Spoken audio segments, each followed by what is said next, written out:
So I'd like to talk about charts. Now, a lot of people are daunted by charts in knitting patterns. I'm going to talk about the simplest chart that you'll come across, which is a colourwork chart. These are very simple because all they're doing is giving a visual representation of what colour each stitch is going to be. So I am making another Harold Fatness because this one is looking a bit sad and saggy these days. And this is the chart for his Fair Isle jumper. Now, this is basically a picture of what we're going to be knitting. So we have no increases or decreases. Each square represents one stitch and it just tells you which colour that stitch is going to be. Now this has been done in monotone so that you can use whatever colours you want. You'll sometimes come across charts where you have put different colours in for the different squares to make it easier to see what colour you're using. However, if you're using different colours to the ones in the pattern, then it can be easier. So in this we've got dark grey, light grey and white. So this is where I've got to so far. The dark grey is the beadlet, the light grey is the Highland cow, and the white is the mustard. So make sure you know what colours in the chart you're knitting to what. You can write them down the side if they're not in or you're using different ones. You've basically got a picture of what your knitting will look like. So you can see I am up to round 19 and it looks like what's on the chart. So that means, so you can see that I'm knitting across here, so my next round I'm going to be starting there and working across, and this was my first round down here.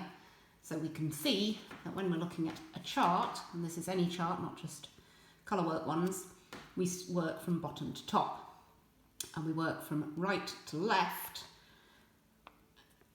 If we're working in the round, we will always work from right to left.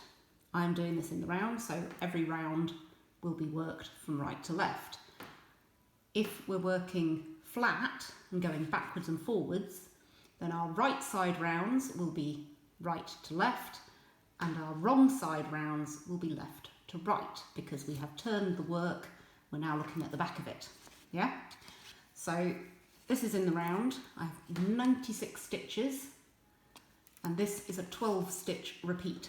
So you can see the stitches down here, 1 to 12, and these are our rounds, 1 to 22. So I'm going to work this chart 8 times each round. So just cast on down, well I cast on and knit a couple of rows in the body colour, and then I work the chart, knitting these 12 stitches 8 times round, and then I'm on to round 2, knitting these 12 stitches 8 times round. So you can see, started down here, knitted across that way, so the first round is just all one colour, and then it's nice and easy, 2 stitches of beadlet, 2 stitches of vintage of Highland cow.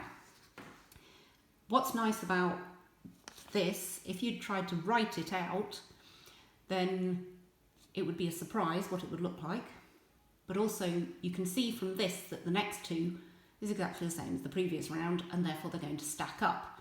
The same up here, you know that once you've done that round, on your next round, you're never going to be knitting a beadlet on top of a beadlet. There's always going to be other way. So you can very quickly spot mistakes if it doesn't look like what's in the picture. So that's really all there is to it. With a colourwork chart like this, where you've got no shaping, you haven't got any increases or decreases, then it really is just a picture of what you're knitting. You can have, this is a very, very simple chart. It's only a 4 stitch repeat and no shaping whatsoever. You can have more complex charts. This one is only a 12 stitch repeat. It looks a bit more complicated. This is a really big chart. The whole thing, that's 1 repeat all the way across, and then you repeat it again on the back.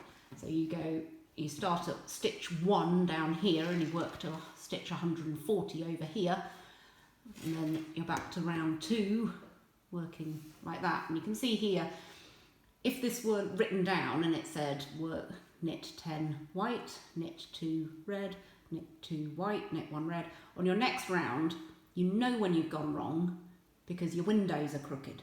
So having it as a chart lets you see what it's going to look like and whether you've gone wrong or not.